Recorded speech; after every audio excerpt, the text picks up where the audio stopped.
Joining me now, Wisconsin Republican Senator Ron Johnson, who is part of the Senate Budget Committee and a former businessman in his prior life. Senator, welcome. Good to have you here today.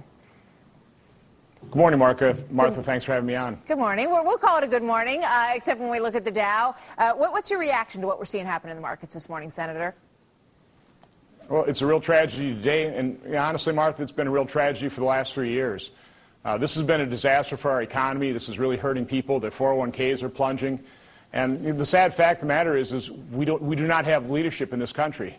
The president stood up in front of the American people 2 Fridays ago when the Dow was plunging, and the market continued to plunge because I think the American people saw what I saw, a president that really does not know what to do.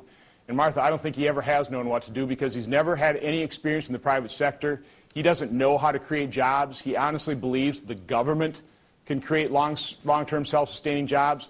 He doesn't realize that we have to rely on the private sector, and we have got to get the government out of the way. Well, you know what, Senator, that's a very rough assessment of the job that the president is doing, but you're not alone because the recent number shows that 26% of Americans have confidence in the way that the president is handling this economy. The nation is really looking for you folks in Washington to get together and with the president's help to figure out how to turn this huge cruise ship back around in the right direction. And we know that when he comes back from his trip, he will be unveiling a jobs program, which is likely to have more stimulus in it, basically, to stimulate the job market. I want to get your thoughts on that. And then the other side of it is apparently a revival of this grand bargain to take a big bite out of spending in this country and to perhaps do some tax reform. So, with that as a background, what are you going to do when he gets back? What do you expect is going to happen? Well, unfortunately, again, the president really doesn't have a clue how to create jobs. If we really want to get this economy moving again, we've got to remove the uncertainty. We have got to return confidence. And truthfully, the best thing we could do is, first of all, repeal the entire Obama agenda. Get rid of the health care law, repeal that, repeal Dodd-Frank. We have got to roll back all these regulations that he is imposing and shackling the real job producers in America with. I mean, it's very difficult for a business person to look in the future and say, yeah, I've got confidence to invest and create jobs. And we need to recognize that. So, and the president simply doesn't understand that. So let me ask you this. Are you saying to the American people, look, the best we can have right now is sort of a logjam until the next presidential election, and then we can try to overhaul this agenda? And if that's what you're saying, if that's what the best bet is in your opinion, what do you expect people to do for the next 18 months while they watch this kind of thing happen in the market?